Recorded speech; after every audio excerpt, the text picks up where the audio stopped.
Que Dieu vous bénisse richement. Et je vous salue ce matin dans le nom précieux du Seigneur et Sauveur Jésus. Avant de dire la parole de Dieu, je voudrais adresser quelques mots de remerciement au pasteur,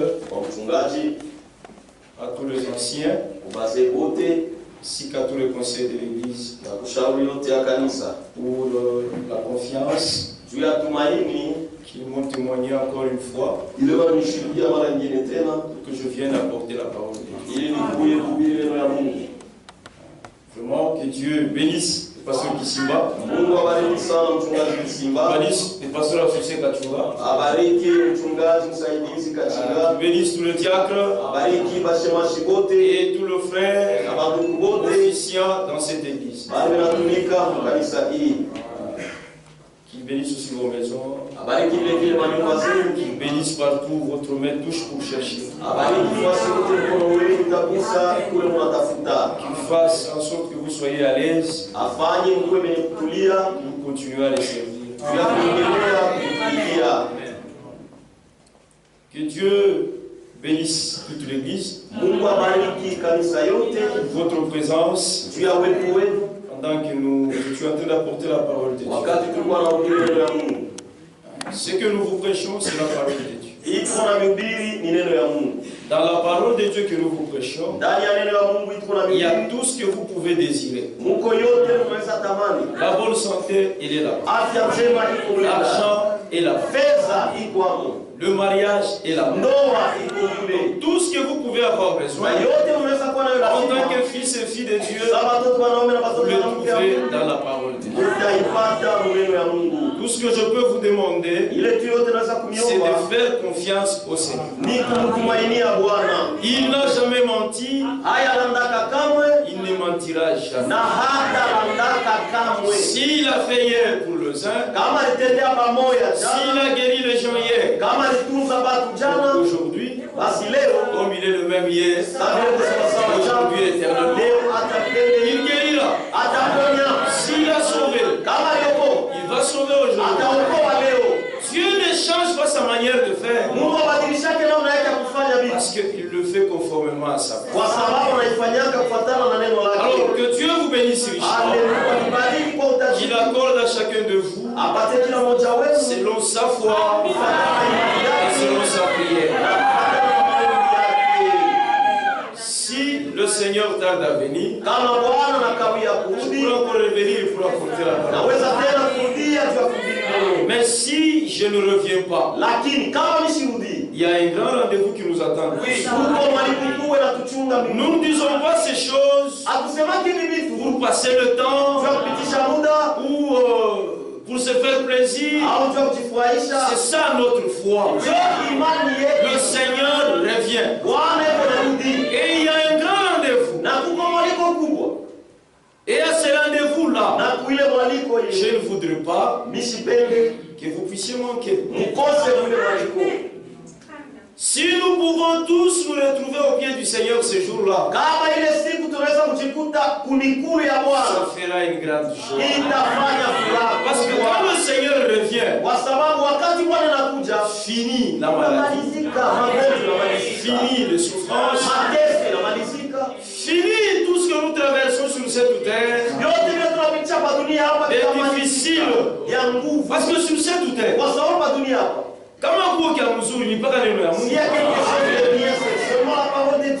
alors ne manquez pas à ce rendez-vous. J'allais oublier. Avant de venir ici, j'étais à Kasangiri. L'église de Kasangiri m'avait chargé de vous saluer au nom du Seigneur Jésus. Il y a aussi deux frères qui m'ont chargé de vous saluer. En tout cas, je me rappelle juste d'un frère. C'est le frère Katembo. Mais il y a les autres frères qui m'avaient chargé de vous saluer. Le frère Katembo lui a dit ceci. Il m'a même posé la question. Moi je lui ai dit, je dirais ça. Le frère Katembo m'a dit, Il vous salue au nom du Seigneur Jésus. Et aussi, il vous aime. Le frère Katembo, c'est parmi nos diacres à Mambala. Et il est aussi serviteur de Dieu. Est-ce que vous allez permettre que je transmette vos salutations à mon église, Mambala, et partout, je vais passer. Que Dieu vous bénisse richement. Je vous ai trouvé en paix. Je vous laisse en paix. Parce que je vous ai prêché la parole de Dieu. Veuillez vous lever pour honorer la parole.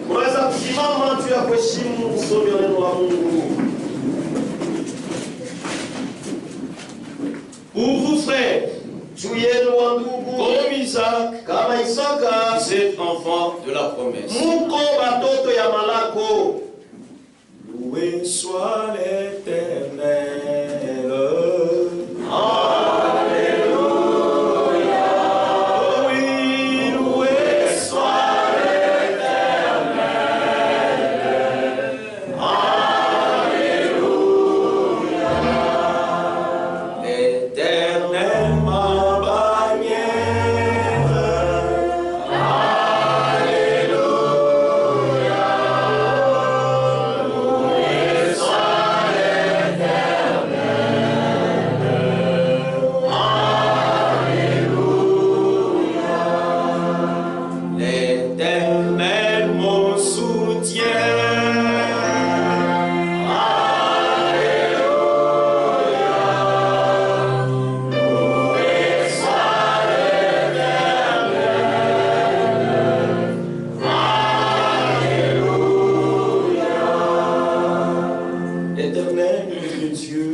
Qu'il soit loué, à cause de tout ce que tu ne cesses de faire pour nous.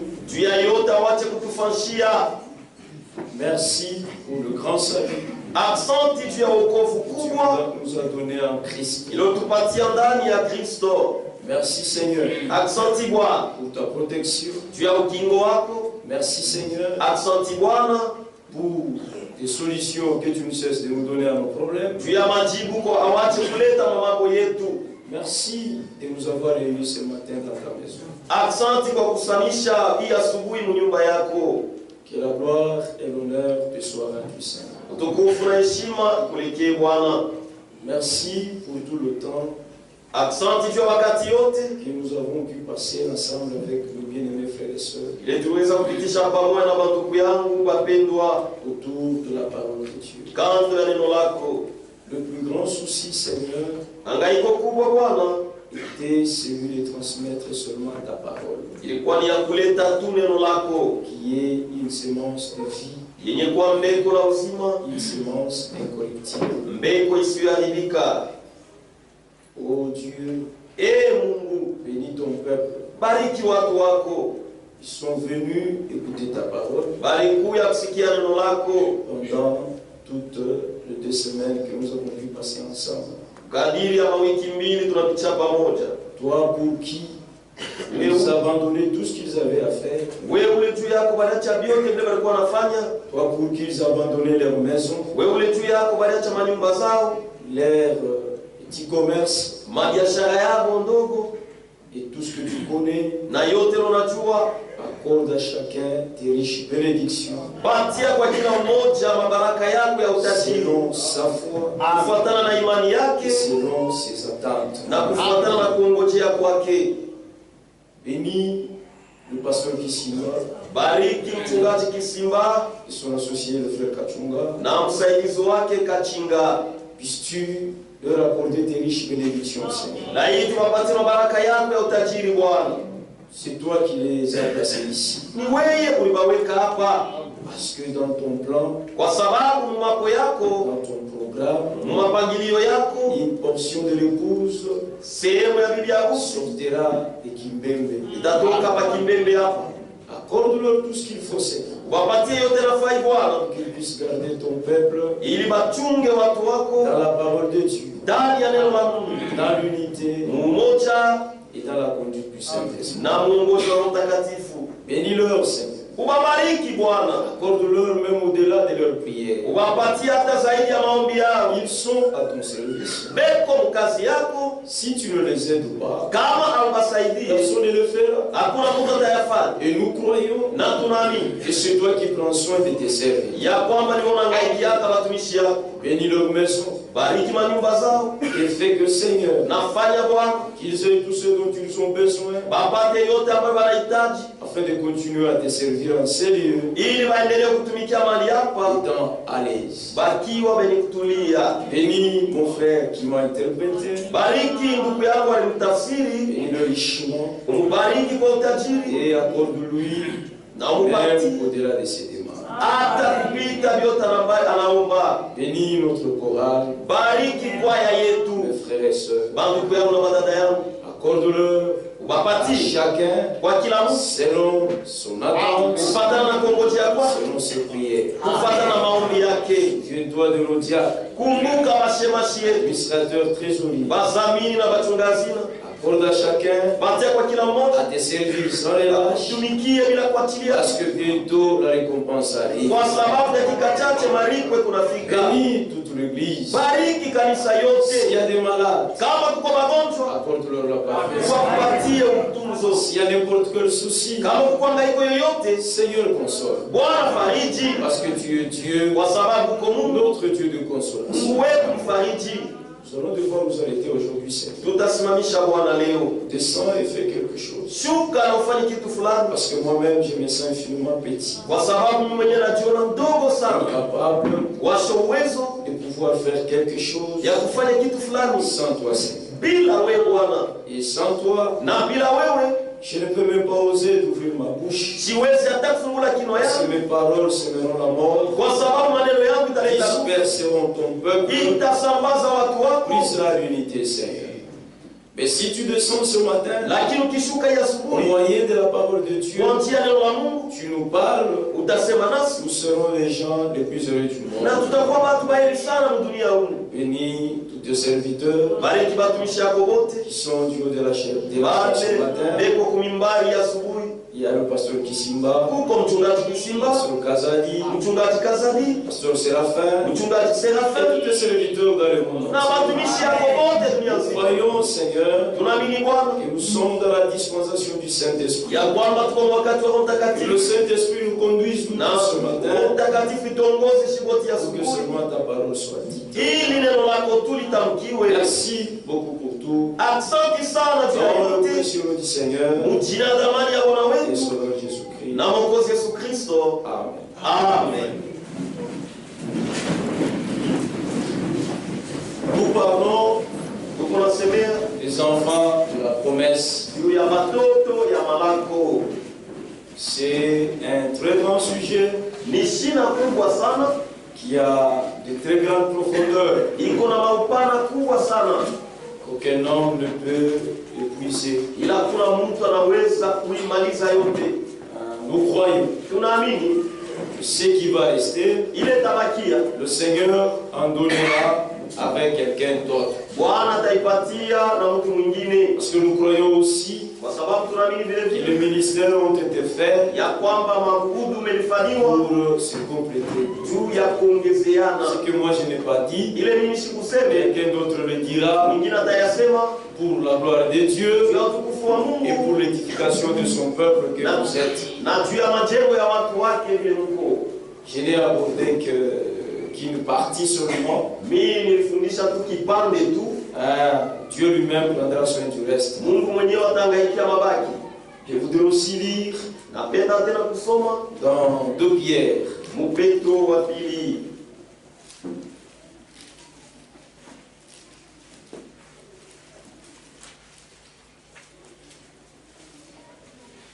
2 Pierre, chapitre 1er, depuis le verset 3 jusqu'au verset 4. Sa divine puissance nous a donné tout ce qui contribue à la vie et à la piété. Uwezo wake wa Mungu ilitupatia yote ile kunasaidia kuuzima na kutawa. Au moyen de la connaissance de celui qui nous a appelés par sa propre gloire et par sa vertu. Kwa njia ya ufahamu ya unalipita kwa utukufu wake mwenyewe na kwa nguvu yake. Celle-ci nous assure de sa part les plus grandes et précieuses promesses. Hivi vitu vyote vinatuhakikishia toka yeye vitu vikubwa na malako ya damani, afin que par elle vous deveniez participants de la nature divine, ili kupitia hivi vitu mpate kuwa washiriki kwa asili wake wa Mungu, enfuyant la corruption qui existe dans le monde par la convoitise. Mkikimbia uharibifu ile kwa dunia kwa njia ya tamaa. Si Dieu a donné ses promesses à ses enfants, kama Mungu alipatia malako kwa watoto yake, c'est pour cet objectif que nous venons de lire. Ni juu ya hiki fukuzio tunatokea kusoma. Il est vrai que les promesses de Dieu s'accomplissent dans notre vie. Ni kweli malako ya Mungu unatimilika maisha yetu. Mais ce n'est pas seulement lakini haina tu pour que nous arrivions à dire juu tufike mkusema c'est cet accompli là-bas, ilitimilika pale, là-bas aussi, pale nako dans ma vie. Maisha yangu. Mais l'objectif premier, lakini kifukuzio yenyewe ya kwanza pour lequel Dieu fait ses promesses à ses enfants, c'est pour que ces enfants participent à sa nature, deviennent de petits dieux sur la terre. C'est ce que cette écriture veut dire. Alléluia. Amen. Donc vous et moi, qui sommes enfants de la promesse, nous devons participer à la nature divine. Nous devons devenir des petits dieux sur la terre. Nous étions en train de dire le vendredi que être appelé de Dieu, ça doit être une réalité vécue personnellement. Ça ne doit pas être des imaginations ou des choses que l'homme se fabrique lui-même. Frères et sœurs, ça ne vous servira à rien. L'heure est très grave. Dieu est tout ce qu'il y a de vérité et il est tout ce qu'il y a de réalité. Alors lorsque celui qui vous a appelé, attendez-vous à des choses réelles, pas des choses fabriquées. Tout le monde veut être vu par les autres qu'il a été appelé de Dieu, qu'il est trop spirituel. Non, Dieu ne nous a pas appelés à ça. Frère, le salut on ne le sent pas, mais le salut on le manifeste. Tel que je suis là, je ne me sens pas être sauvé. Mais moi ici, je suis un homme sauvé. Et si je suis sauvé, je dois produire les fruits d'un homme sauvé. Moi ici, je ne suis pas le premier à être sauvé. Toute cette Bible, elle est pleine de témoignages. Amen. Même au milieu de véritables enfants de Dieu, il y a des choses de fabriquées qui se laissent voir. Ne pensez pas que si tu ne danses pas en esprit, donc tu n'es pas sauvé. C'est faux. Ne pense pas que comme tu ne parles pas en langue, tu n'es pas sauvé. Non, le salut, c'est une véritable expérience entre Dieu et les sauveurs. Tellement que les gens se fabriquent les choses eux-mêmes. Au finish, ce que Dieu fait, il n'a quoi rare. Ça devient rare. Les gens aiment sauter. Ils aiment se jeter par terre. Vous devez être sûr que c'est le Saint-Esprit qui vous jette par terre. Et puis tu tombes comment? En présence de Dieu, tu tombes comment? Nous avons reçu la révélation. Celui qui est en face de Dieu. Rappelez-vous, lorsqu'on est venu arrêter Jésus, ces gens-là lui ont posé la question. Qui êtes-vous venu chercher? Jésus de Nazareth. Il ne faut pas faire comme ça. Non. Ils sont tombés face contre terre. Et face contre terre, ça signifie adorer. Amen. Vous savez, vous traumatisez la crâne pour rien. Tu peux attraper la méningite. Et Dieu n'est pas là. Les véritables expériences, ça se passe dans une simplicité absolue. C'est comme ça que les choses se font. Et si vous avez fait cette expérience-là, quel que soit ce qui peut vous arriver, vous resterez attaché à la parole de Dieu. Parce que l'expérience que vous avez faite avec Dieu, c'est une expérience vivante. Nous avons parlé de Moïse. Nous avons parlé de Paul. Frère, Paul était dans le lien. On avait déjà incarcéré. Pourquoi? Parce que après sa conversion, sur le chemin de Damas, il ne pouvait plus se taire. Il devait dire à haute voix ce qu'il a vécu. Et cela n'avait pas pris les autres souverains sacrificateurs. Ils se sont dit, il est devenu rebelle. Alors il faut l'enfermer. Il était devant le roi. Et il a dit, je ne peux plus. Il a dit, oh roi, je n'ai pas pu résister à la vision céleste. Mais en tant qu'un homme, il pouvait avoir peur du roi. Parce que le roi avait le pouvoir de le relâcher ou de le tuer. Mais qu'est-ce qui a fait que il a manqué la peur de s'adresser au roi? C'était une expérience vivante. Mais aujourd'hui, Dieu m'a appelé, Dieu m'a appelé. Quelque temps après, vous relâchez, c'est fini. Quelque temps après, parce que vous n'êtes pas venu me voir, quand j'étais malade, je relâche. Non. On doit vous dire la vérité. Vous ne venez pas ici pour que nous on vous aide. C'est dur, mais c'est la vérité. Mais vous aidez. Ça est une vie chrétienne. Nous, en tant que croyants, nous devons faire ça. Mais vous, dans votre foi, vous frères, dans votre foi, ne venez pas ici pour ça. Venez ici parce que Dieu vous a convaincu et sa pure parole est cachée ici. Venez ici pour votre salut.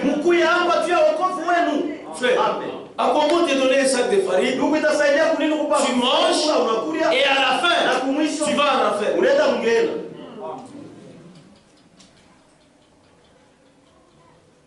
Disons un peu ces expériences de Paul. Acte chapitre 9.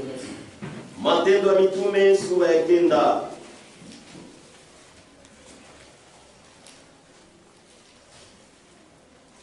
Même nous les hommes de Dieu. Quand Dieu appelle, il appelle. Ces gens ici, Moïse et Paul ici, frère, ils ont fait des expériences vivantes. C'était des véritables serviteurs de Dieu. Mais aujourd'hui, c'est une honte. Même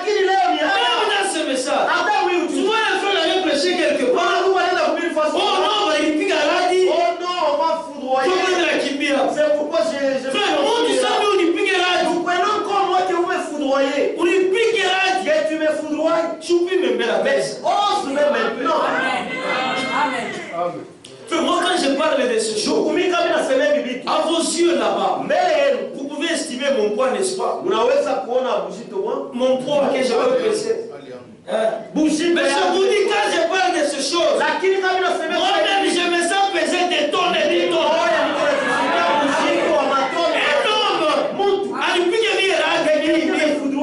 Moi ici. C'est une folie.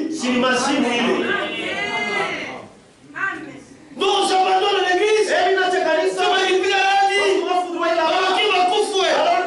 C'est faux. Toi-même tu ne crois pas très bien. Moïse, lorsqu'il est arrivé en Égypte, ils ont produit des serpents. Est-ce que Moïse a abandonné sa commission? Dieu ne t'a jamais envoyé.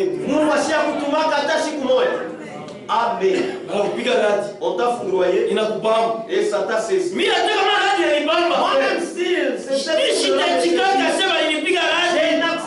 jamais. La foudre est tombée sur moi pour Aïcha. C'est fini pour Amen. Vous expérimentez ce que vous croyez. Amen. Verset 3 à 6. Sheria 3 mpaka 6, Matendo ya Mitume sura ya 9. On ne comprend rien. Vous avez déjà vu une pluie sans tonnerre. Et Dieu lui-même connaît pourquoi est-ce que ça se fait comme ça. Et puis moi quand il pleut, je dors profond, je dors. Amen. Verset 3 à 6. Comme il était en chemin et qu'il approchait de Damas, tout à coup une lumière venant du ciel resplendit autour de lui. L'expérience avec Dieu, c'est entre l'homme et son Dieu.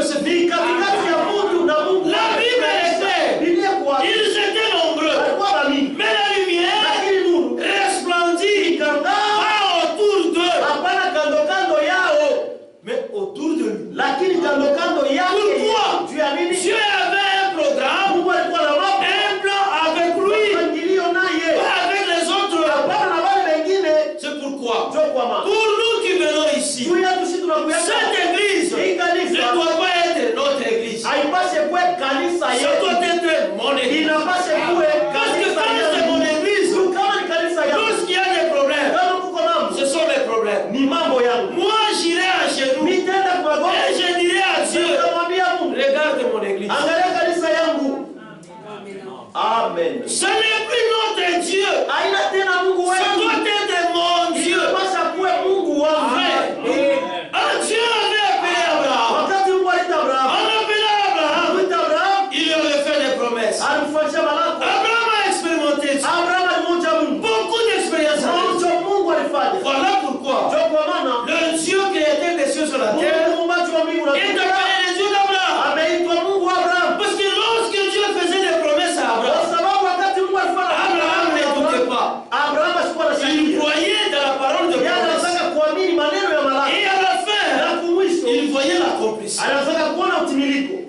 C'est à cause de sa foi et sa confiance en Dieu que Dieu est appelé le Dieu d'Abraham. Isaac, lui, ne pouvait plus se fier aux expériences de son père.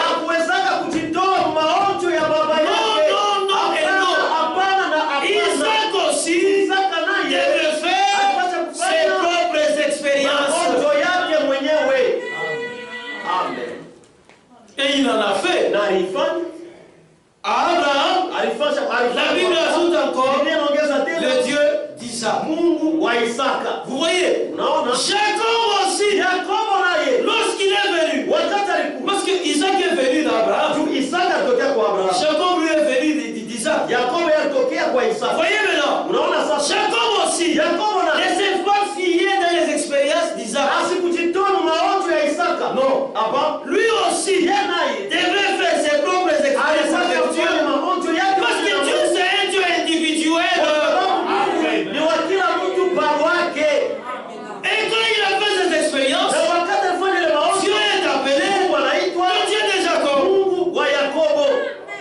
C'est Dieu d'Abraham, le Dieu d'Isaac, le Dieu de Jacob, doit être mon Dieu ce matin. Il doit être aussi ton Dieu. Amen. Resplendit autour de lui. Il tomba par terre. Et il entendit une voix qui lui disait: Saul, Saul, pourquoi me persécutes-tu? Il répondit. Vous voyez, ce n'est pas de l'imagination. Hein? Ce n'est pas de l'imagination. Il a entendu une voix qui lui disait: Saul, Saul, pourquoi me persécutes-tu? Donc Saul était là-bas. Il était en action. Ce ne sont pas des choses qu'on lui a expliquées. Quand tu étais tombé, nous avons entendu une voix nous dire: Saul, c'est mon serviteur. Si Dieu m'a appelé, mais qu'il se révèle à moi qu'il a appelé. Amen. Frères et sœurs, vous n'avez pas besoin qu'un homme vienne vous dire: vous êtes enfant de Dieu. Soyez convaincus vous-même, dans les profondeurs de votre cœur, que moi ici, à Kimbembe, je suis fille de Dieu. Je suis fils de Dieu. Amen.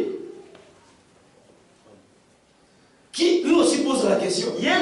Parce que je il n'a pas eu peur de dire: il m'a sorti pour la semence. Non!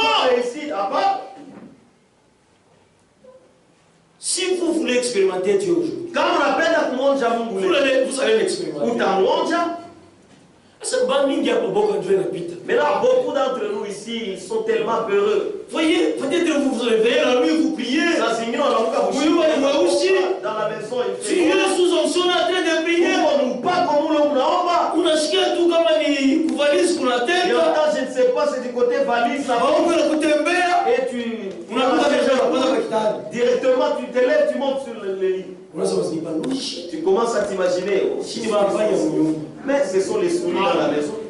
Si tu veux expérimenter Dieu, si tu veux les toucher, tu peux.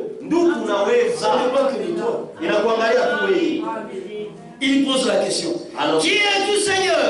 Et le Seigneur lui dit: je suis Jésus que tu persécutes. Après cette conversation, après qu'Ananie a prié pour lui, il s'est levé avec une grande conviction dans son cœur que moi ici, je suis appelé de Dieu. Amen. Voilà pourquoi, lorsqu'il était devant le roi, le roi ne lui disait absolument rien.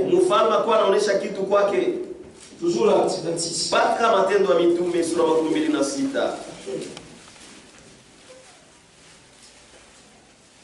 26, 19. Shairi ya 19 mpaka 22. En conséquence, roi Agrippa, je ne peux résister à la vision céleste. À ceux de Damas d'abord, puis à Jérusalem, dans toute la Judée et chez le païen, j'ai prêché la repentance et la conversion à Dieu avec la pratique d'œuvres dignes de la repentance. Voilà pourquoi les Juifs se sont saisis de moi dans le temple et ont essayé de me faire périr. Mais grâce au secours de Dieu, je subsiste jusqu'à ce jour, rendant témoignage devant le petit, c'est les grands, sans m'écarter à rien de ce que les prophètes et Moïse ont déclaré d'avoir arrivé. Bila kwenda mbali mkito hata kimoya kuile banabii Musa ile walitangaza ile pasha kufika. Il s'adressait au roi. Hapa alikuwa anaambia mfalme. Le roi était là. Mfalme alikuwa pale. Mais il n'a pas eu plein bureau. Lakini asikumshikie boka mfalme. Alléluia. Amen. Nous tous ensemble. C'est bote pamoja. Nous ne pouvons pas faire une telle expérience avec Dieu. Hatuwezi kufanya hiyo mtu moya moya. Donc chacun de nous expérimente Dieu kila mmoja wetu de sa manière. Selon que Dieu le veut. Kufuatana na vile Mungu anapenda. Pour d'abord, Dieu n'apparaîtra pas devant vous. Mungu atakuonekania sous une forte lumière. Nuru kubwa. Pour vous appeler au salut. Ou pour vous appeler au ministère. Non, hapana. Mais il y a des promesses de Dieu. Lakini kuko malako ya Mungu. Des promesses contraignantes. Malako ya kukasirisha. Qui doivent s'accomplir dans tous les véritables enfants de Dieu. Ile inapaswa kutimilika kwa watoto wote. C'est une obligation. Huku na dada ni shughuli. Ça doit s'accomplir dans tous les véritables enfants de Dieu. Inapaswa timilika ndani ya watoto. Si cela n'est pas le cas, kama ile ifariki, personne ne suffisera devant Dieu. Atasimama mbele ya Mungu. Amen. Amen. Amen. Mais c'est ça. Lakini njoo ile. Je peux prendre un exemple. Naweza kubeba mfano. La nouvelle naissance. Kuzaliwa C'est une promesse de Dieu. ni malako ya Mungu. Amen. Ce n'est pas un homme qui a fait cette promesse-là. Mais c'est Dieu lui-même. Lakini ni Mungu mwenyewe. Voyez, unaona? Il a dit dans Ézéchiel, alisema je vous donnerai un cœur nouveau. Nitanipatia moyo mpya. À qui? À ceux, à ses enfants. Watoto yake. Je vous donnerai un cœur nouveau. Nitanipatia moyo mpya. Je mettrai en vous. Naweka ndani yenu. J'y suis déjà. Ézéchiel 36. Tayari niko pale. Ezekiel sura 13. Le verset 26. Shairi 26. Le verset 25. Shairi 25 kwa 26. Je répandrai sur vous une eau pure. Tamwanga juu yenu maji safi. Et vous serez purifiés. Na mtasafishwa. Je vous purifierai de toutes vos souilles. Taniosha kwa uchafu yenu yote. Je de toutes vos idoles. Na kuma sanamu yenu yote. Je vous donnerai un cœur nouveau. Tanipatiaka moyo mpya. Et je mettrai en vous un esprit nouveau. Na taweka ndani yenu roho mpya. C'est une promesse ça. Ni malako. Et cette promesse, tous les enfants de Dieu, attention, tout. Ils doivent participer à ça. Si vous ne participez pas à ça, vous ne subsisterez pas devant lui. Amen. Dieu lui-même doit ôter l'ancien cœur. Ce cœur-là incrédule. Ce cœur-là insensible. Quand la parole de Dieu frappe là-bas, comme un marteau, il y a même des étincelles qui sortent. Et le cœur fait sans effet. C'est ce qu'il dit. Je vous donnerai un esprit nouveau. Vous voyez, il enlève l'ancien cœur. Il enlève l'ancien esprit. C'est une opération sans cicatrice. Et ça s'est fait. Dieu ne peut pas faire une promesse qu'il ne peut pas réaliser.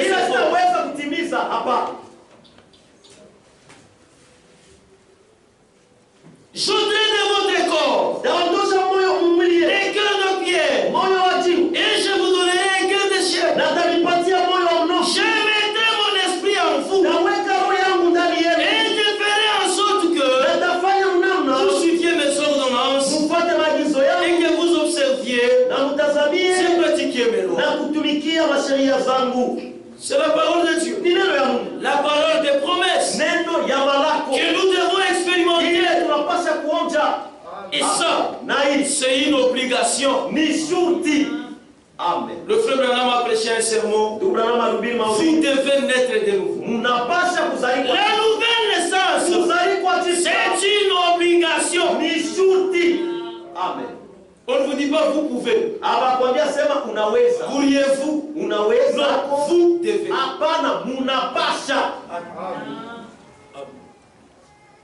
Et cette nouvelle naissance, c'est par sa parole, qui est sa sémence incorruptible, et par son esprit.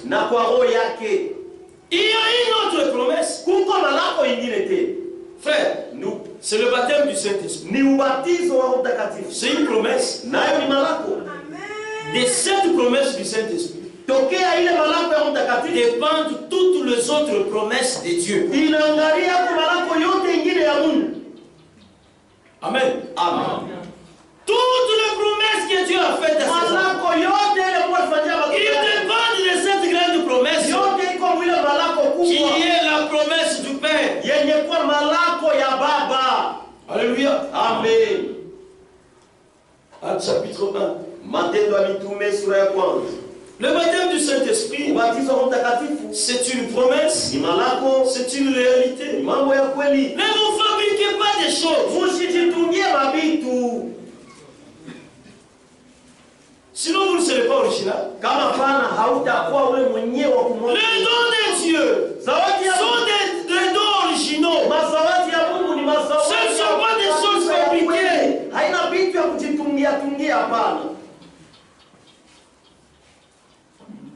Ne soyez pas frappés par l'esprit religieux.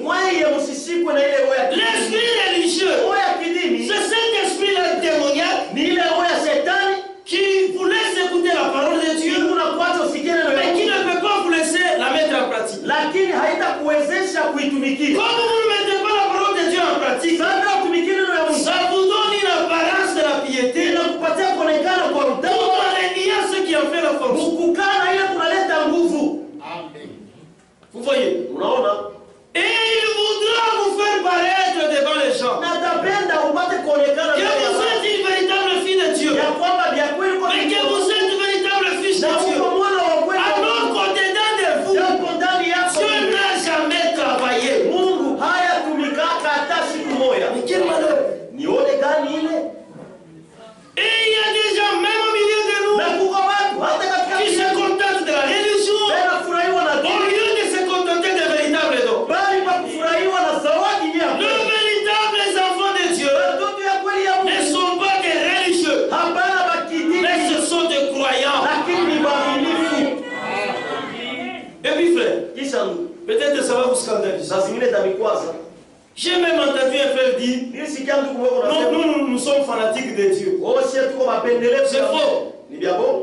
Nous ne sommes pas fanatiques. Les enfants de Dieu, ce ne sont pas des fanatiques. Parce qu'un fanatique, il suit sans avoir quelque chose à l'intérieur. Mais les enfants de Dieu, ce sont des croyants. Parce que si c'est frère ici, si je suis fanatique de ça, je le suivrai même dans les faux. Même dans les faux. Mais si je suis un croyant, lui c'est un croyant. Quand il fait une erreur, je vais le voir. Ah mon frère, ça ne peut pas ça. Regarde. Si c'est un fils de Dieu, il va revenir. Pourquoi aujourd'hui les gens, les prédicateurs, se sont mis le peuple derrière eux? C'est parce que le peuple lui-même s'est disposé à ça. Au lieu de croire, ils se sont fait fanatiques de prédicateurs. Moi je vais vous amener où? Moi-même je combat. Amen.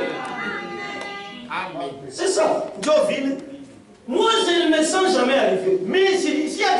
Tous les jours de ma vie, c'est un jour où je dois combattre pour faire avec l'aide du Seigneur. Mais là, si vous vous mettez derrière moi, mais qu'est-ce que vous aurez? Vous allez en arriver où? Amen. Frère, nous devons grandir. Nous disons Amen seulement la parole. Nous ne sommes fanatiques des personnes. Nous ne sommes pas fanatiques des frères Branham. Nous ne sommes pas fanatiques des frères Francs.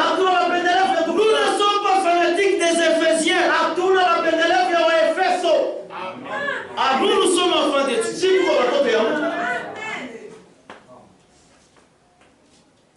Il y en a qui ne supportent pas un tel langage. Tu veux révéler les gens. On ne révèle pas les gens. Nous disons seulement la vérité.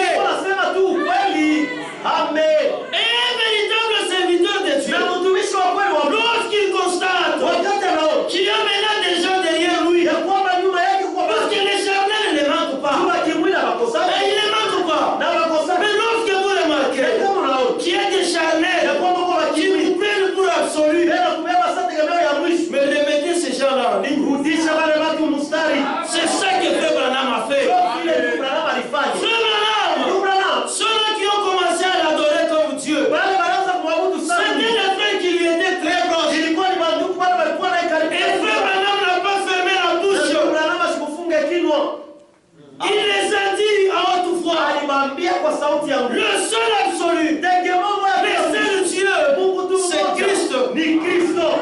Amen.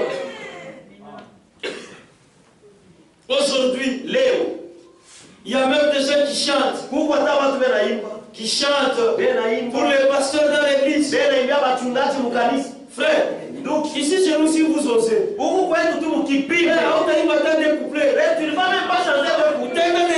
Parce que ils connaissent l'ordre dans l'église. Comment un pasteur on y choisit chez lui, ça tu m'arrêtes, que j'entends un cantique pour toi. Et comme Dieu reste Dieu. Où es-tu? Amen. Où es-tu? Amen. Ne restez jamais derrière les noms. Même si Dieu l'utilise beaucoup. D'ailleurs, les véritables serviteurs de Dieu, ils doivent savoir ceci. Lorsque son ministère devient une prise en prise dans l'église, il doit savoir que le diable est aussi très près de lui. C'est le moment de redoubler la vigilance. C'est le moment de prier beaucoup pour rester dans les limites de la parole. Mais toi tu chantes.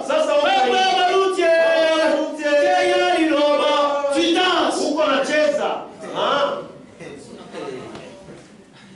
Tu danses. Oh frère, le mouton a couché.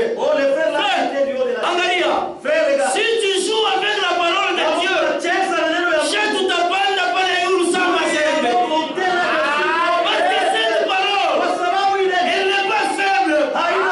Elle est plus qu'un bulldozer. Oui frère, si tu veux t'élever contre elle montera sur toi et t'écrasera. Chantez pour toi. Tu nous as sauvés. Tu nous as sauvés. Frère, surtout les frères qui ont les dons de guérison, les dons de miracles. Dieu, il a fait les dons pour les choses. Seulement, la première des choses, pour sa gloire. La deuxième des choses, l'édification de son église. Dieu n'a jamais envoyé un ministère pour son propre édification. Dieu m'envoie pour que je m'édifie moi-même pour ma propre gloire. Ça, Branham le prophète a appelé ça des bêtises. Dans la prédication des esprits, les discernements de l'esprit. Oui, c'est ce que le frère Branham dit. Si vous constatez, frère, j'ai toujours dit ceci. Je peux venir ici. Je prêche la parole. Tous les gens qui m'aiment, y compris les camps militaires, tous, on les baptise. Tous, ils reçoivent le Saint-Esprit le même jour. Ne me vantez même pas. Je n'ai rien dans tout ça. Frère, ce n'est pas de l'humilité, mais c'est l'absolue vérité. Dans l'œuvre de Dieu, l'homme n'est absolument rien. Et il restera rien. C'est Dieu qui appelle au salut. C'est lui qui choisit. C'est lui qui baptise du Saint-Esprit. C'est lui qui guérit. Amen. Pour être guéri, vous n'avez même pas besoin qu'on vous impose la main. Quoi que vous imposez la main, c'est une écriture. Vous-même là, vous êtes assis. Vous pouvez faire confiance au Seigneur. Et tous on dirait d'ici guéri. Maintenant, pourquoi? Comment? Vous allez glorifier un homme. Frère, comment? Pourquoi? Vous allez glorifier un homme. Nous sommes des simples vases. La force, c'est lui. C'est lui. Le capable, c'est lui.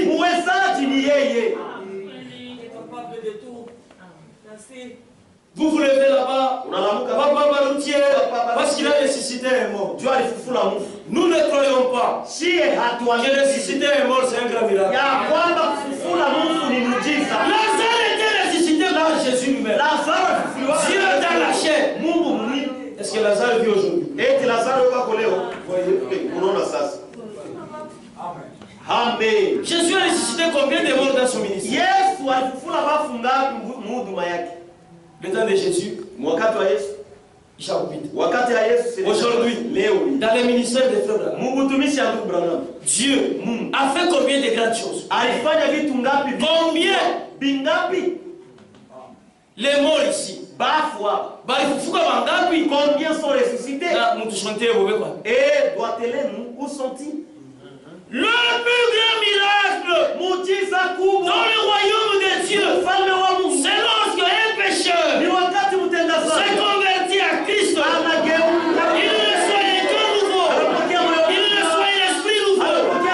Même au ciel là-bas, la Bible dit, toi quand tu es guéri, au ciel, ils n'ont pas le temps de faire la fête. Ils n'ont pas le temps. Amen. Tu es guéri, c'est fini. Aux États-Unis, comment? J'ai fait 100 jours. C'est fou. Mais lorsque un homme,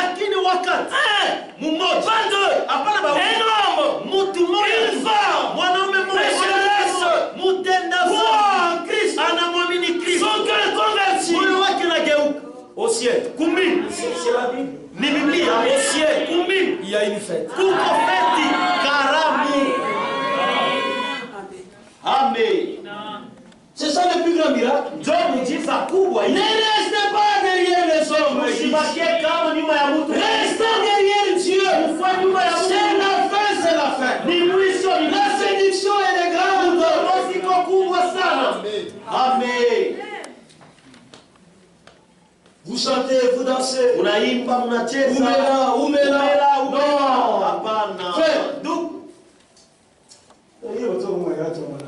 Et les enfants de Dieu. Cette histoire-là de Oumela. Ce sont eux qui ont demandé que ça a commencé. On a dit wakati gani. Oumela, Shikata, Baki Alote Bale. Alors dans l'église, il s'adresse au Oumela, Kawia, Zaïd.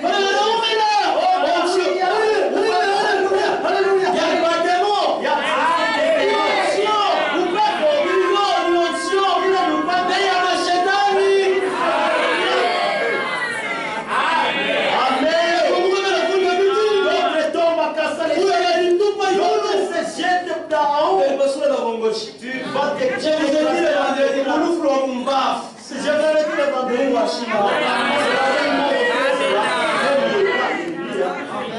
qu'est-ce qu'on vous a prêché aujourd'hui? Chanter pour les pasteurs beaucoup. Allez-y chanter. Nous tous, frères et sœurs, nous ne pouvons pas faire l'expérience là. Hatuwezi kufanya ile onjo ya Sauli. Mais il y a des promesses qui doivent s'accomplir obligatoirement. Lakini kuko malamu unapaswa kutimilika kwa shurti. La nouvelle naissance, c'est une promesse. Ça doit s'accomplir. C'est une exigence. Sinon, vous ne subsistez pas devant Dieu. Le baptême du Saint-Esprit, ça aussi, une exigence. Avant de fabriquer, elles n'ont pas des choses fabriquées. Nous sommes fatigués avec nous. Abonnez-nous, nous sommes fatigués.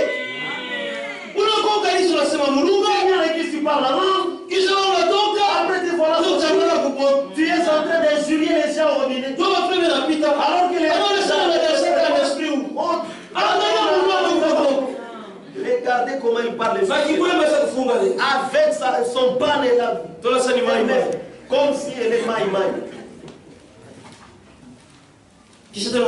Après tu viens ici. Que Dieu nous aide beaucoup. Que Dieu nous aide.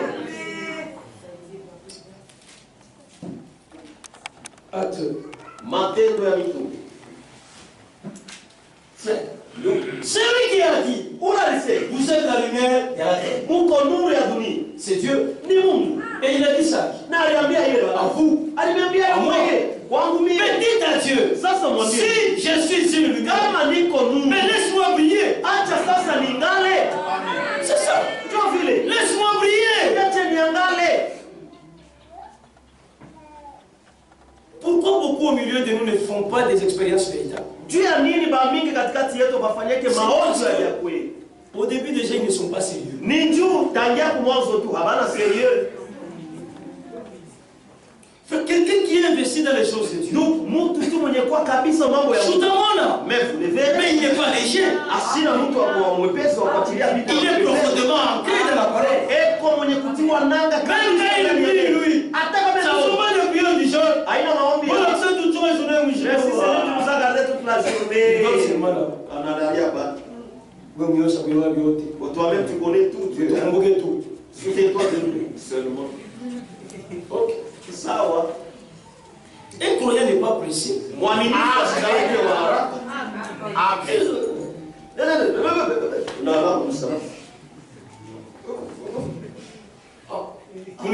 C'est fini. À l'église. Avant de manger. Nous savons rien au but. Même dans la bise. Sasa hii yeye ni kusema nini? Ndio kusema utuchunge, c'est-à-dire au utubariki, au utuokoe. Sauve-nous.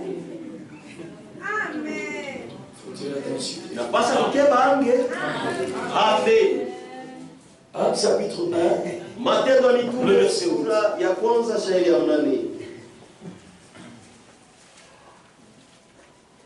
Mais vous recevrez une puissance. Lakini mtapokea uwezo.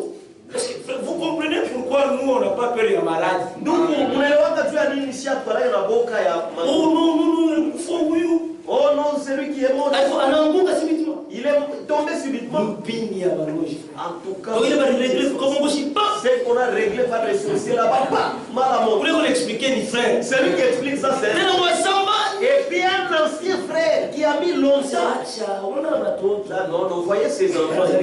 Ils sont nés au monde. Ils ne connaissent rien. Si tu veux le monde on vrai. Nous avons vu que. Anasema tuliona. Il a dit. Banapika, tunaona banapika on a pas. Vous ne rappelez pas un sorcier. Akapale déjà namuka. Subitement, on l'a anasema sasa alikufa il y a 3 jours. on a dit, il est mort il y a 3 jours. Parce que tu as machine. Sasa wazo mbizi. Mais la cause de la vie. Unaona tu hivi. Vous avez vu ça comme ça? Oui, tu vois, on est là. C'était quelle sorte de. Non, non, c'est pas spirituel. Mais toi, tu as dit que tu as vu ça. Avec ça, c'est une puissance. C'est pourquoi je vous ai dit, je pèse des tonnes et des tonnes. Mais vous recevrez une puissance. Le Saint-Esprit surviendra sur vous. Et vous serez mes témoins. Il a bien commencé. À Jérusalem, dans toute la Judée, dans la Samarie, jusqu'à Kimembe. Parce qu'il est écrit jusqu'aux extrémités de la terre. Tous les véritables enfants de Dieu, en eux, ils doivent avoir cette puissance. Vous voyez, frère, l'autre fois je vous avais dit, tout ce que nous vivons c'est la grâce de Dieu. Même la puissance c'est une grâce. Frère, c'est lui qui marche sur l'ennemi. Parce que la Bible dit, ils saisiront des serpents. S'ils boivent quelques breuvages mortels, ça leur fera pas du mal. Je vous donne le pouvoir. Qui donne le pouvoir? Dieu lui-même.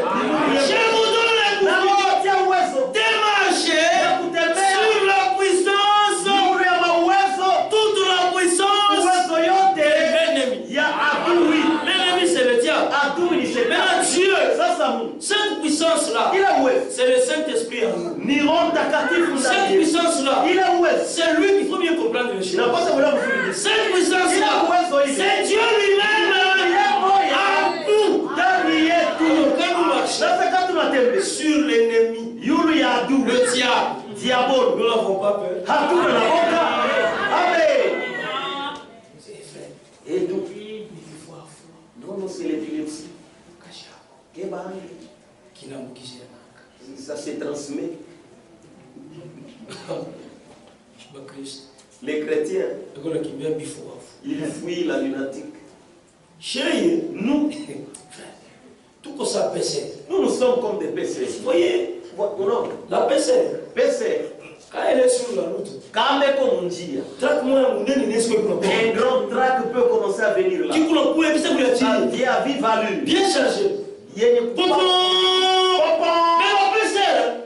Arrive en cours de route. La PC n'a pas d'arme. Vous avez déjà vu PC avec l'arme. Vous pouvez les saisir, vous les frappez tellement. Ce sont les militaires qui ont des armes et les autres policiers. Mais la PC est là.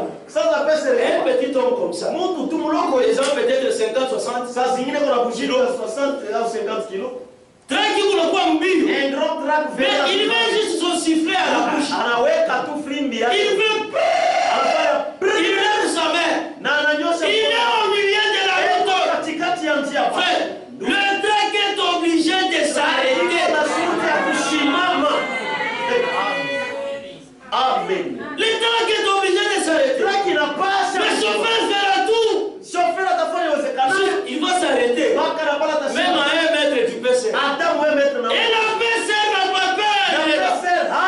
Mais qu'est-ce qui fait qu'il n'a pas peur? Il n'est pas plus fort que le camion. Mais qu'est-ce qui fait sa force? C'est la loi. Nous aussi, la loi de Dieu nous donne le pouvoir de marcher sur toute puissance de l'ennemi. Même les maladies qui sont incurables, même les démons, les plus compliqués, nous n'en avons pas peur. Frère, pendant que je vous parle là, le diable lui-même, il sait que nous n'avons pas peur.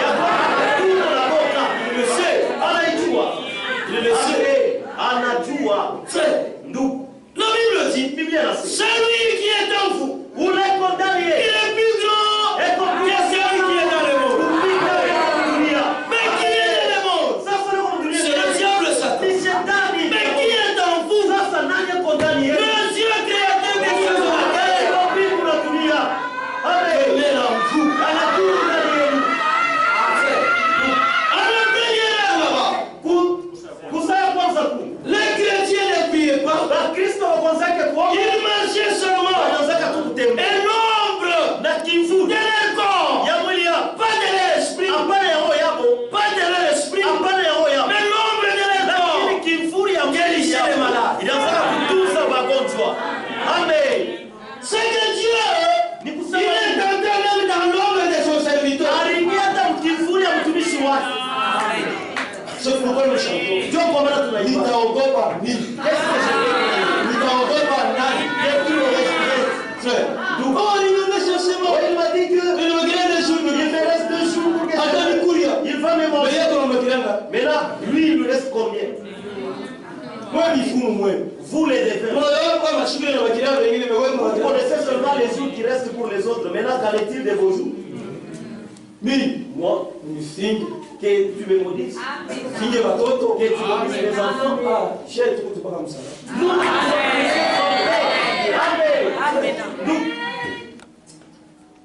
C'est chose.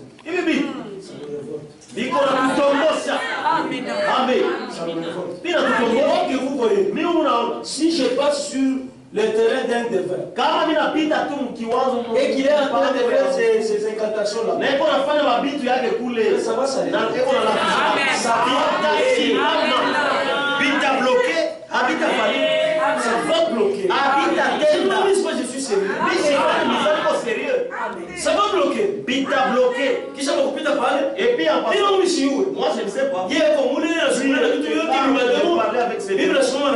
Moi je me tiens là aussi.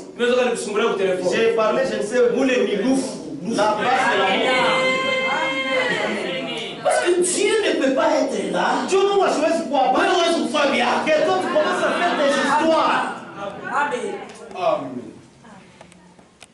Vous Vous serez mes témoins jusqu'aux extrémités de la terre. C'est vous. Vous, frères. Que Dieu veut faire son témoin.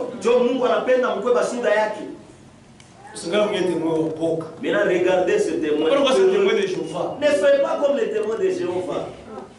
Il connaît Dieu.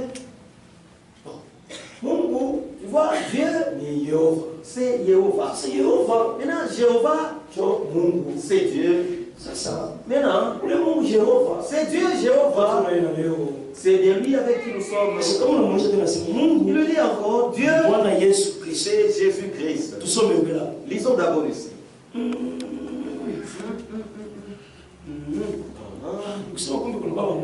Ça veut dire qu'il y a deux dieux. Alors, je vais d'abord, que j'ai posé la question. Alors, je reviendrai prochainement. Nous ne sommes pas de tels témoins. Nous connaissons à qui nous croyons. Si nous connaissons que nous marchons sur les promesses de Dieu. Et quand nous disons les choses, nous les disons avec certitude. Frères et sœurs, Dieu ne conduit pas en dehors de sa parole. Amen. Amen. Dieu conduit toujours dans sa parole. Pas en dehors de sa parole. Et c'est avec un objectif. Le premier objectif pour lequel Dieu conduit toujours dans sa parole. Il veut placer sa parole en nous. Amen. Amen. Deuxièmement, il veut vivifier cette parole-là par son Esprit Saint. Troisièmement, il veut se révéler à nous. Amen. Amen. C'est comme ça que Dieu marche avec son peuple. Dieu ne peut pas conduire en dehors de sa parole. Non, il ne peut pas faire ça. Le voie de Dieu, c'est sa parole. Et si vous vous retrouvez en dehors de la parole de Dieu, ne dites jamais que c'est la volonté de Dieu. Non. La volonté de Dieu, c'est que chacun de nous marche dans la parole de Dieu. Amen. Même les expériences ne sont pas une obligation absolue. Aina shurti ya kabisa sana. Amen. Amen. Je répète.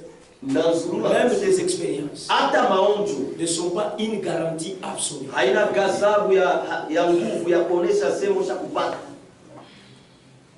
Amen. Amen. Je reprends. Na nzurula tena kusema les expériences ne sont pas haina une garantie absolue. Gazabu ya kusema chapata. Amen. Amen. Parce qu'aujourd'hui, il y a des gens qui ont fait expérience avec Dieu. Mais cette expérience n'est pas arrivée jusqu'à leur âme. Vous voyez, je vous donne un exemple. Nous pouvons commencer à chanter ici.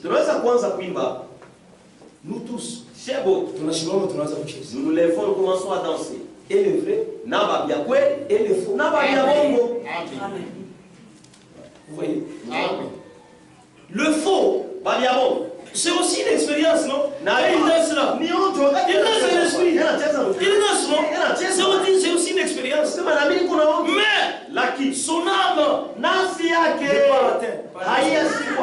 Et c'est quoi ça? Le frère Franck dit, c'est juste de l'onction. Amen. Vous voyez? C'est juste de l'onction.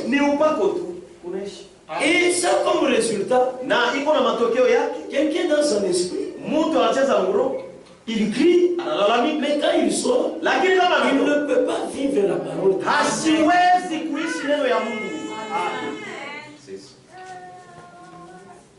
Il peut faire tout ce que lui veut.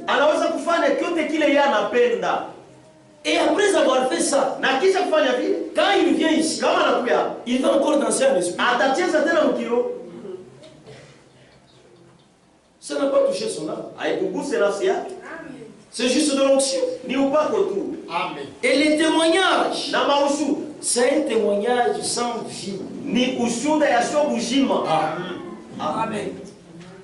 Parce que le vrai témoignage, lui, c'est un témoignage vivant. Alléluia. Amen. Mais la vraie expérience, ce que nous avons besoin, c'est lorsque la véritable parole de Dieu tombe dans votre âme comme semence incorruptible, comme parole de promesse. Vous acceptez ça. Alors le Saint-Esprit vient. Je vous avais dit l'autre fois que ce n'est pas par nous, mais c'est Dieu qui fait toutes choses en nous. Amen. Celui qui nous donne la force de vivre sa parole, c'est Dieu. Ce n'est pas par nous-mêmes. Et ça ne peut pas arriver à n'importe qui.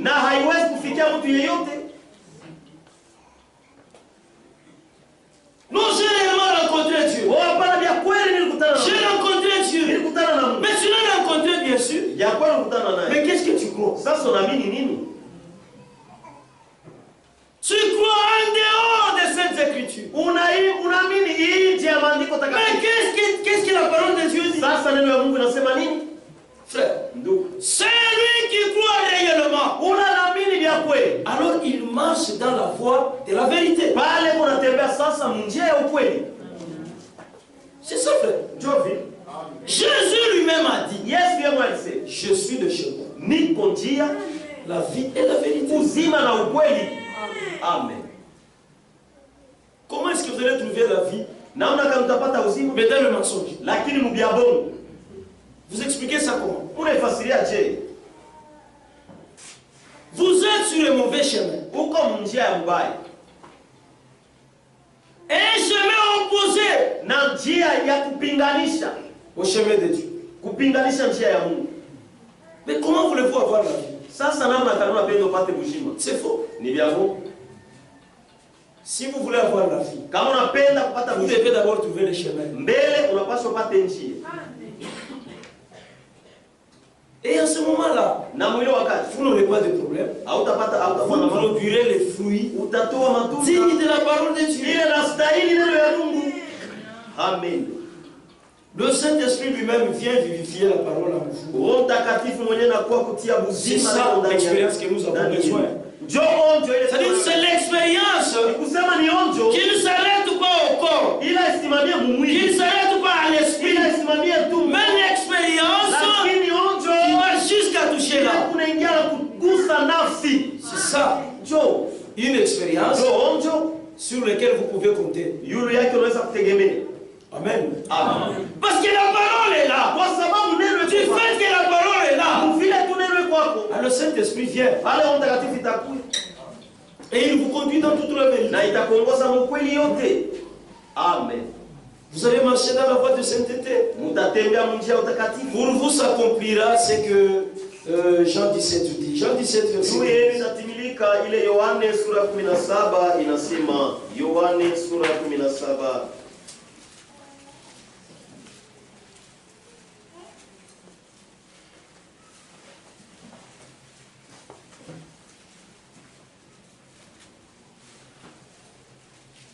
Le verset 17. Sanctifie-les par ta vérité. Ta parole est la vérité. Amen. C'est ce qui nous sanctifie. C'est la parole de vérité. Mais si la parole de vérité sanctifie, c'est que le mensonge s'assoit. Voilà. Amen. Amen. Amen. Le verset 19. Et je me sanctifie moi-même pour eux, afin qu'eux aussi soient sanctifiés par la ukweli. Amen. C'est la parole de Dieu. Ni neno ya Mungu. Jean 16. Yohane sura 16. Verset 13. Shairi 13 14. mpaka 14.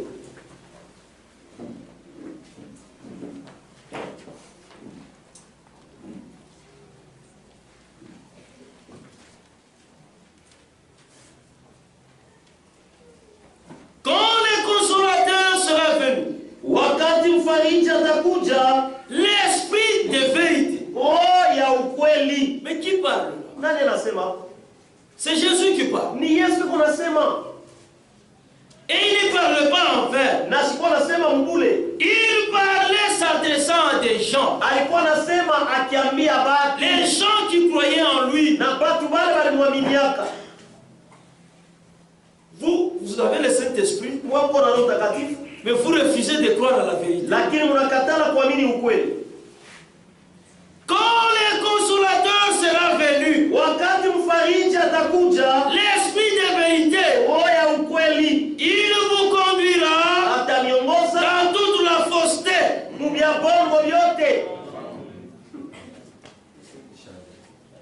Aucune écriture ne sera anéantie. Hakuna tandiko moja itatoshwa nguvu.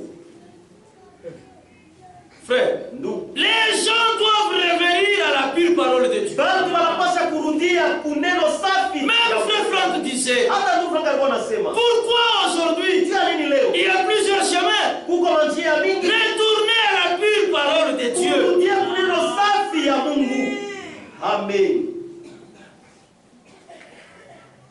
Quand le consolateur sera venu, lui c'est un esprit de vérité. Mais comment? Il vient sur vous, mais il vous laisse dans les mensonges.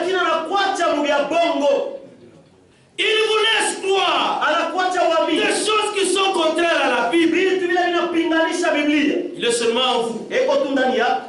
Attention frère, attention soeur, le diable, c'est un esprit séducteur. Il peut se saisir de quelqu'un et le nourrir d'espoir que toi ici, c'est toi, le véritable Fils de Dieu. Tu es rempli du Saint-Esprit, mais prêchant le feu. C'est lui le diable qui est en toi. Et ça t'arrive parce que toi tu es fils de la perdition. Et c'est lui que Dieu avait connu dès avant la fondation du monde. Celui-là, Dieu lui donne la révélation. Si l'esprit est en toi, si je suis en toi, ça tu ne peux pas supporter ça. Combien de frères ici étaient dans les dénominations? Tu vas ici?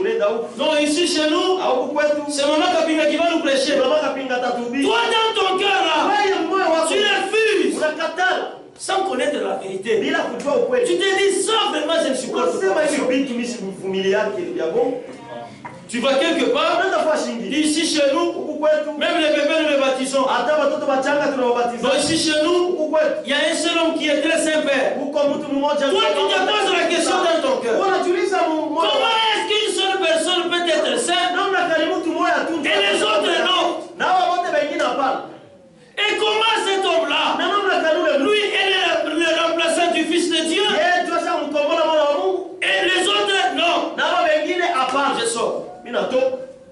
Mais un jour, tu étais par exemple au deuil, ou quelque part où la parole de Dieu se prêchait, tu as juste entendu pas beaucoup de choses, mais un peu dans ton cœur là, quelque chose te dit, cherche où cet homme là prêche. Tu essayes de résister. Jusqu'à ce que tu t'es retrouvé ici. Et quand tu es arrivé ici, on ne t'a pas forcé. Tu es entré. Tu as écouté. Quelque chose dans ton cœur te dit. Ne quitte jamais ici. Frère, il n'y a que Boaz qui peut dire ça, arrête. Notre Boaz, c'est le Seigneur Jésus. C'est lui qui conduit les pas des justes. Amen. Depuis que tu es ici, tu es en paix. Mais les autres sont toujours là-bas, n'est-ce pas? C'est une grâce. Le Saint-Esprit, quand il vient,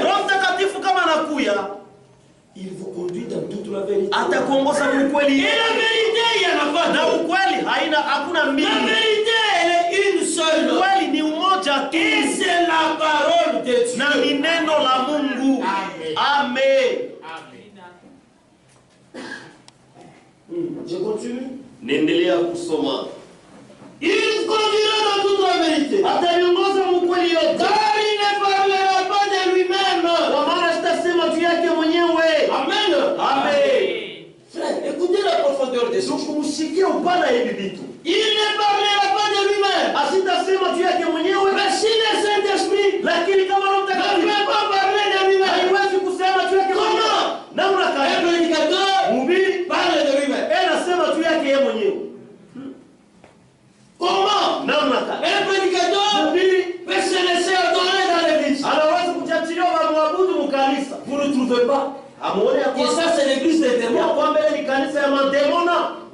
Amen.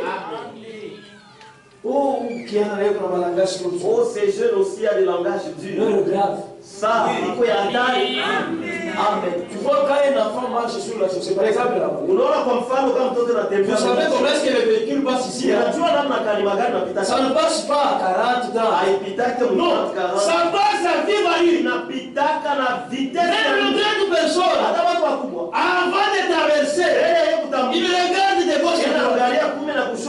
Imaginez-vous un enfant de 8 ans en train de jouer sur la chaussée. Les camions gros track viennent là-bas. Ça vraiment la peine. Jean-Luc, quitte la chaussée. Là, vous savez ce faire. Là, qui me voit bon. Liliane, va seulement jouer à la roue. Quitte là-bas, non. Tu te retournes. Vous pouvez faire ça. Frère, maman la batoto. La maman et ses enfants. Batenda kufa la mtoto mchosé. Elles vont tous mourir là. Elle voudrait tenter de sauver son enfant. Si vous là-bas, vous pouvez avoir cet amour-là. Mais à combien plus forte raison Dieu? Il laisse ses enfants mourir. Non. C'est impossible. C'est ça la réponse. Ce ne sont pas des choses dures. Mais nous devons parler de cette manière. Pour que ceux qui sont des dieux puissent sortir. Parce que mes frères et sœurs, vous devez savoir que sortir ce n'est pas facile. Dieu lui-même, parce que Dieu considère ces dénominations comme des cachots. Les enfants de Dieu sont enfermés là-bas. Alors c'est Dieu qui est en train de créer des fissures sur les murs.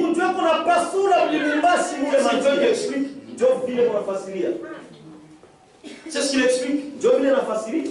C'est parce que je n'avais pas dit qu'il laissait ça dans le bureau là-bas. J'allais vous lire ça. Dieu lui-même, il crée des fissures au mur. Et les enfants de Dieu ne sortent pas. Mais ils s'échappent de force. Parce qu'il y a une puissance qui les tire de là où ils sont. Quand tu arrives sur la chaussée, tu prends ton enfant, et voilà ma chance. C'est comme ça les tracts en train de c'est comme ça. Le tirer rapidement et partir. C'est pour ça que nous parlons de cette manière. Alléluia. Amen. Dans chaque temps bien défini, Dieu a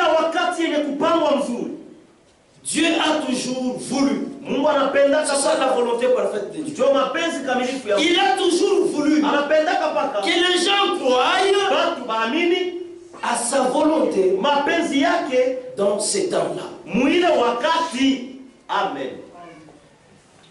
Au temps de Moïse, wakati wa Musa, il y avait une volonté de Dieu ulikuwa mapenzi ya Mungu à laquelle le gens devaient se conformer. Watu walipaswa kujilinganisha.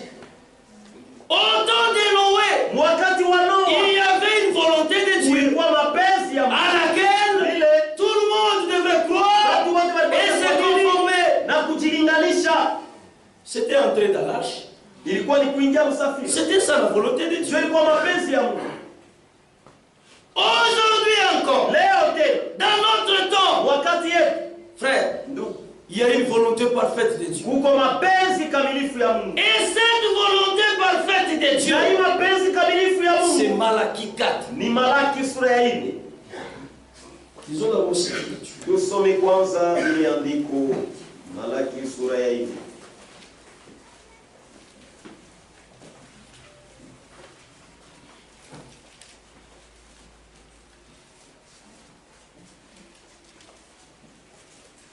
Ce message, le message biblique du temps de la fin, c'est ça la volonté de Dieu pour aujourd'hui.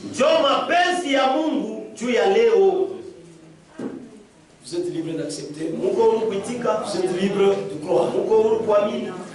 Amen. Je ne vous force pas, mais je vous dis la vérité. Amen. Voici, je vous enverrai Élie le prophète. Avant que le jour de l'Éternel arrive, ce jour grand et redoutable, il ramènera les cœurs des pères à leurs enfants et les cœurs des enfants à leurs pères, de peur que je vienne frapper le pays de Dieu. Dans la volonté de Dieu, il a envoyé Élie le prophète. Cet Élie le prophète, il est venu avec les ainsi dit le Seigneur.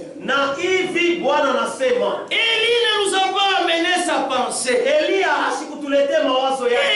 nous a pas amené ses opinions. Élie nous a amené la parole de Dieu.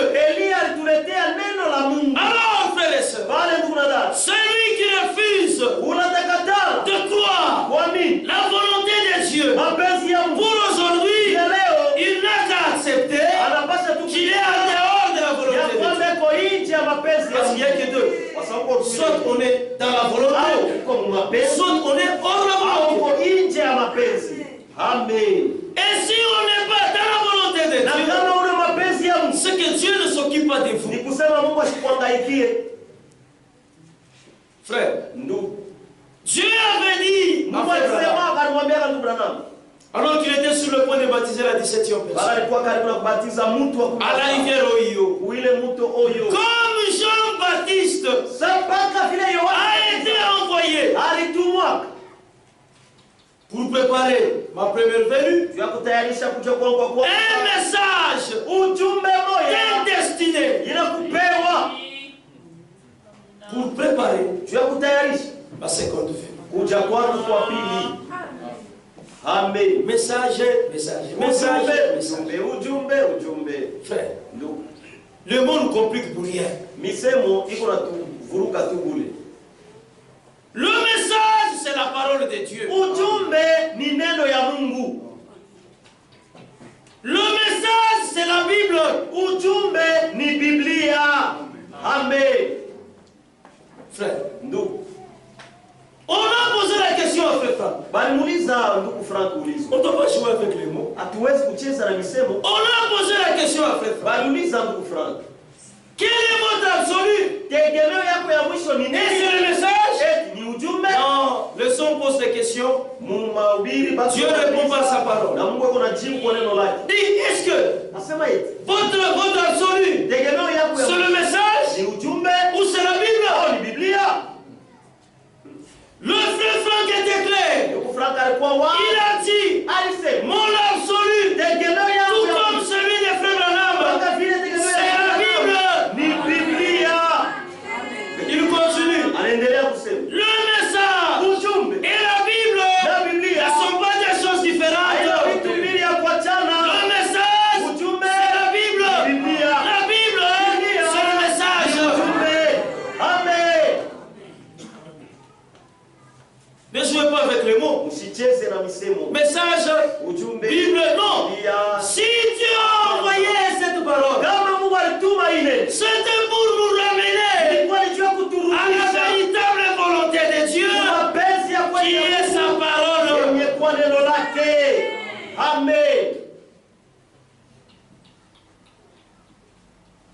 Il n'y a pas de différence entre les deux. Mais bon, comment est-ce que vous faites cette différence?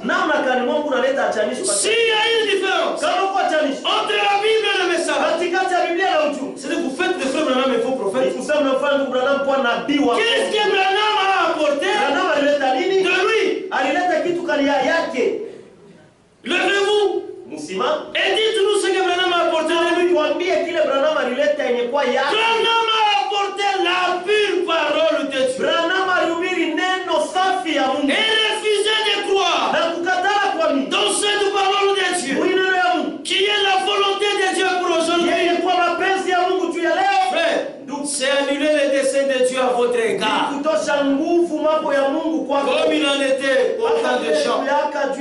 C'est ce que les Écritures disent.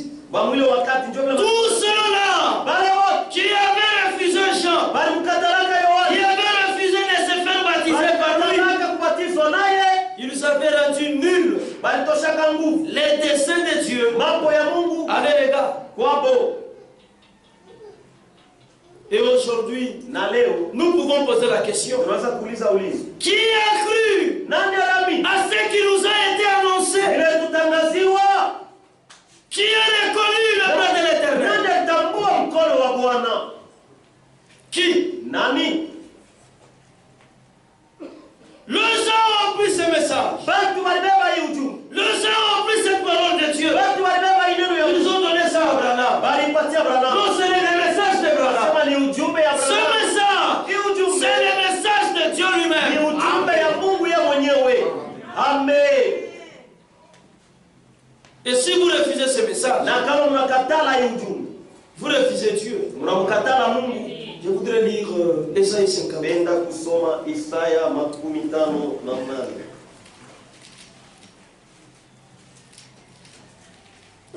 La volonté de Dieu pour aujourd'hui, c'est que tout le monde croie à ce message. Mais c'est pour ça que Dieu a envoyé ce message. Mais l'homme, lui, dans son incrédulité, il a rejeté. Ceux qui croiront, ceux qui croient à cette parole de Dieu, à cette volonté de Dieu, pour aujourd'hui, c'est seulement ceux qui étaient connus dès avant la fondation. Amen. Esaïe demande: qui a cru à ce qui nous a été annoncé? Qui a reconnu le bras de l'Éternel?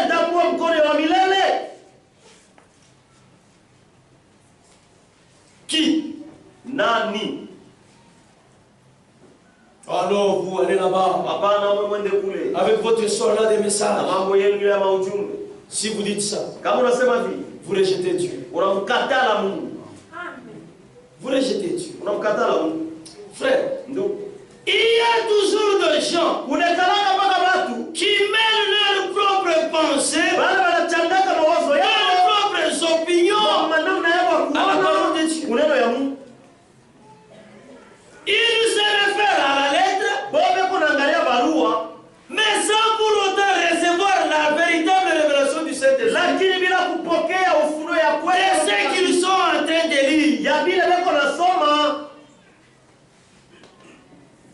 Frère, la révélation, c'est une chose très importante.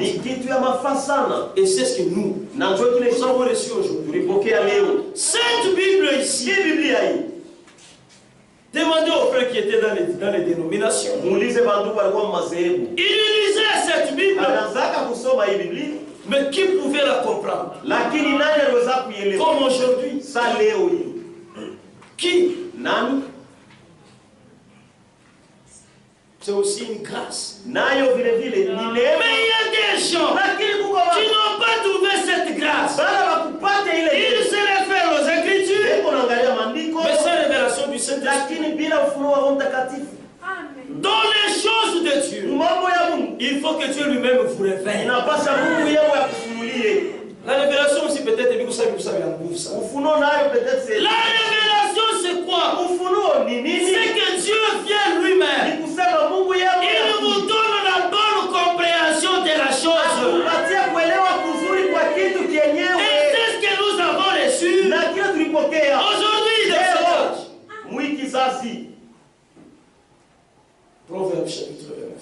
Mezali makumi mbili na kenda.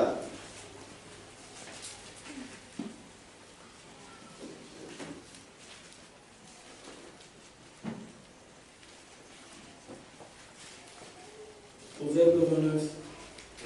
Mezali makumi mbili na kenda.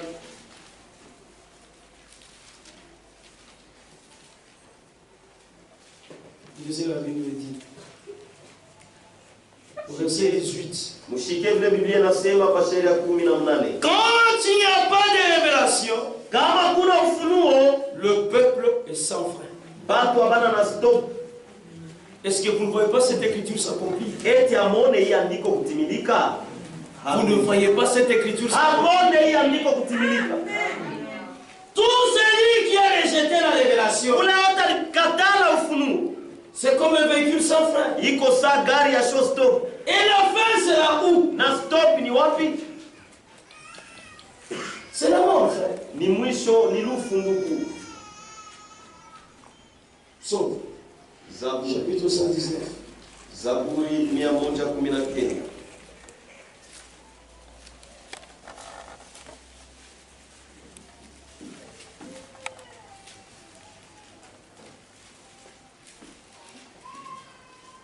Le verset 130. Shairi ya 136.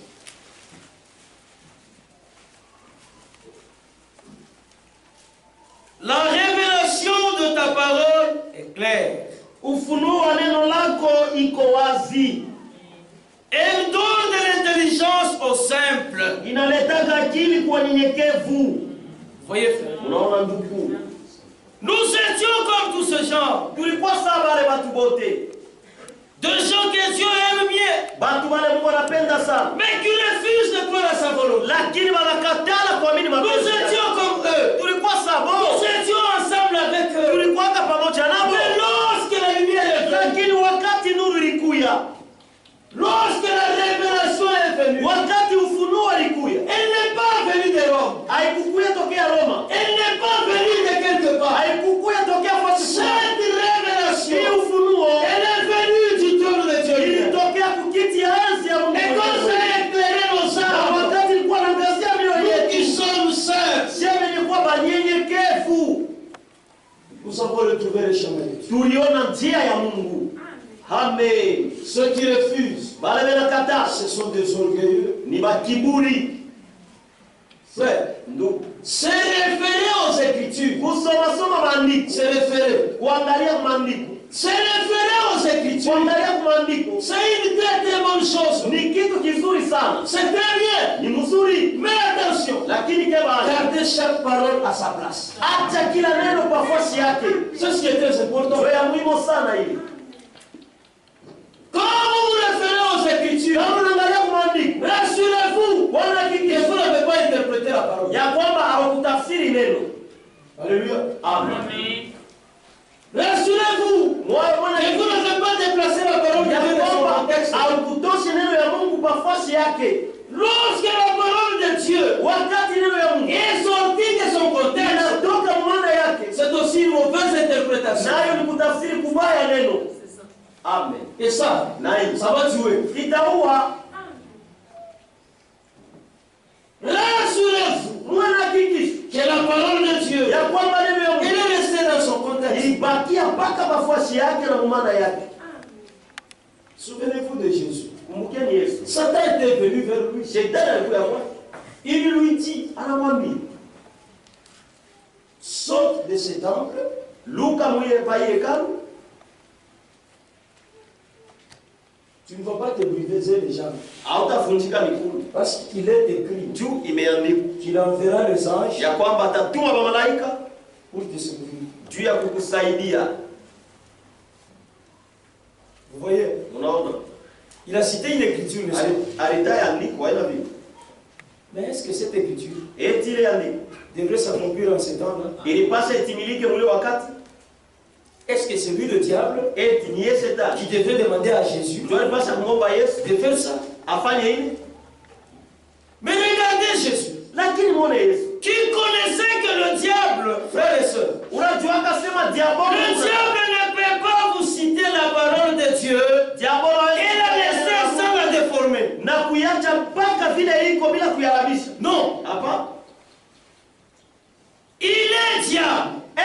il est père des mensonges. Lorsqu'il prend la parole de Dieu, il cherche à la manipuler.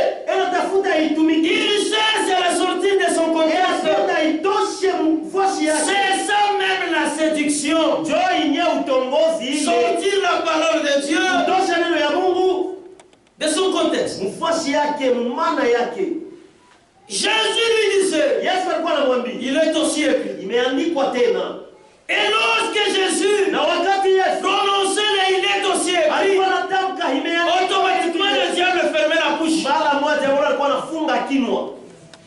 Frère, nous. Qui a interprété pour toute la première fois la parole? Ce n'était pas un homme, mais c'était Satan lui-même. Où? Dans le jardin d'Éden.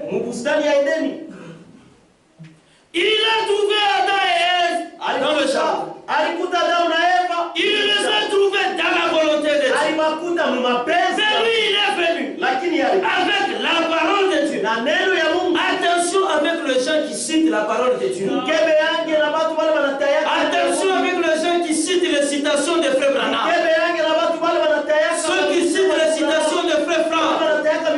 Attention, attention. Derrière, il y a la ruse. Amen. La Bible dit, le serpent était le plus rusé de tous les animaux que l'Éternel Dieu avait fait. Mais les enfants de Dieu ne sont pas rusés. Nous sommes tout. Tout est l'esprit de Dieu. Pas des rusés. Comment toi, frère, tu peux tendre un piège à une jeune solution pour coucher avec elle? Tu es rusé. Tu es très rusé. Et nous, mais on n'est pas habillés dans ces choses. Et quand des choses comme ça arrivent, nous nous demandons comment ça peut arriver au milieu de nous. Il a commencé comment? Tu es l'onction du diable depuis. Comment? Comment est-ce que tu peux faire ça? Aujourd'hui, il y a même des sœurs qui sont déjà mariées, mais qui se laissent courtiser par des jeunes frères. Comment? Comment? Toi, une maman, avec un jeune frère, qui n'est même pas marié. Comment? La ruse du diable. Amen. La ruse du diable. Frère, le diable il est très rusé. C'est pourquoi quand nous marchons, nous ne devons pas être prudents. Quand nous servons Dieu, nous ne devons pas être prudents. Les enfants du diable, moi je les appelle les agents doubles. Il est avec nous ici. Nous voyons que nous c'est un infiltré. Son souci c'est quoi? C'est prendre les informations ici et communiquer là-bas. Vous pensez qu'il travaille pour le royaume, mais lui sait qu'il travaille pour le diable. Amen. Même dans la Torah. Et il y en a. Ah, c'est Dieu. Ils sont là. Quand ces matchs sont partis. C'est pourquoi même pour les conducteurs devait tirer attention. Frère, t'as quoi pour la matin? Qui se découlait à sa bombe. Et puis elle va éclater. Tu vas te rendre compte. Tu as déjà fui l'église. Amen. Toi, tu penserais que quand il vient là, c'est une seule assidue, une seule qui aime Dieu, mais elle est double. Elle est en train de vouloir se séparer, où est-ce qu'il peut t'attraper? Amen. C'est comme le musulman là, extrémiste là. Il peut venir chez vous en soutane là, il vous dit, papa, j'ai très faim. Papa, j'ai très faim. Ni bon njala sana. Dis, tu es faim. C'est bon njala. Ah, ok. Chérie, amène vite la nourriture. Chérie, leta chakula mbio mbio. Tu réunis les enfants. Unakusalisha watoto. Et la femme, Nabi, et lui à la table. Na ye kumeza. Tu pries même. Unaomba na kula. Vous commencez à manger. Unaanza kula. Après avoir mangé. Kisha kula. Lui, son intention, c'était de te tuer. Ye mambo yake ilikuwa ni kukua. Moi, msukutu wake, tongu, mkubombe. Dans sa soutane là, il y a des bombes. Mon amour, mon chip. Vous mangez. Si tu es bien préparé, que tu te bénisses. Maintenant, qu'il te bénisse. On achète tout, il n'y a pas la couille. Vous entendez là où il est? Au lieu de dire que Dieu te bénisse. Allahu Akbar. Allahu Akbar. Papa. Et toi, Nawe, ta femme, na bibi yako, tes enfants, et lui-même. naye mwenyewe kapata. C'est comme ça avec ces femmes-là. Amen. Sans souci, lui c'est l'agent du diable. Le diable ne veut pas comme tu sais Dieu.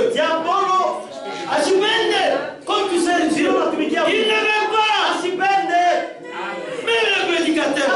Moi ça m'étonne. Il ne ce n'est pas ta femme. La sœur, mais le misère. Il est blague là. Pourquoi? La pastatia. Oh, tu me mets là. Kawia. Chikata. Ikala. Je sais. Ne te joue pas de moi. Voilà, c'est lui à qui on a été béni. Ok. Ça. Et continue. Et ne laisse pas. Tu vas pleurer dans ta langue maternelle. Tu ne sauras pas rester. Tu feras des choses. Et même prêcher les nôtres vont se perdre. Même la musique ici. Dans ton crâne là, ça sera fini pour toi. Tu commenceras à guetter avec les tambours. Allez, bio. C'est comme ça. La ruse. Les diables. Et c'est avec cette ruse-là qu'il a perverti la parole de Dieu. Depuis dans le jardin d'Éden, l'origine de toutes les interprétations, les origines de toutes les fausses doctrines, même ceux qui croient au tonnerre, même ceux qui croient au Branham et Dieu, même ceux qui croient en frère de Dieu, leur origine, c'est la jeunesse là-bas. C'est là que les interprétations ont commencé. Amen. Et aujourd'hui, les gens, au lieu d'accepter la vérité, la lumière de la parole, mais ils restent retenus dans leurs interprétations et leurs propres pensées, leur propre chemin. Et comme ça, ils veulent atteindre Dieu. Ils veulent arriver au salut. Non. Dieu, il a son propre chemin. Jean 14. Dieu a son propre chemin. Et si vous voulez arriver là où il est, marchez sur son chemin. Amen. Jean 14.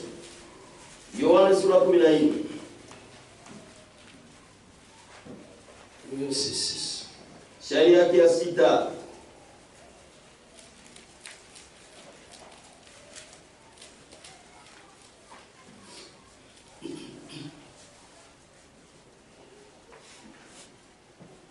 Jésus lui dit, je suis le chemin, la vérité, et la vie. Amen. C'est ça le chemin de Dieu. Le chemin de Dieu, c'est le chemin de la vérité. Et la vie. Si vous restez retenu dans vos propres pensées, dans vos interprétations, frères et sœurs, ça vous conduit à la mort. ça vous conduit à la mort. Mais si vous voulez avoir la vie, aujourd'hui, vous devez accepter la volonté de Dieu. Amen. Que Dieu vous bénisse. Restez en paix. Inclinez la tête.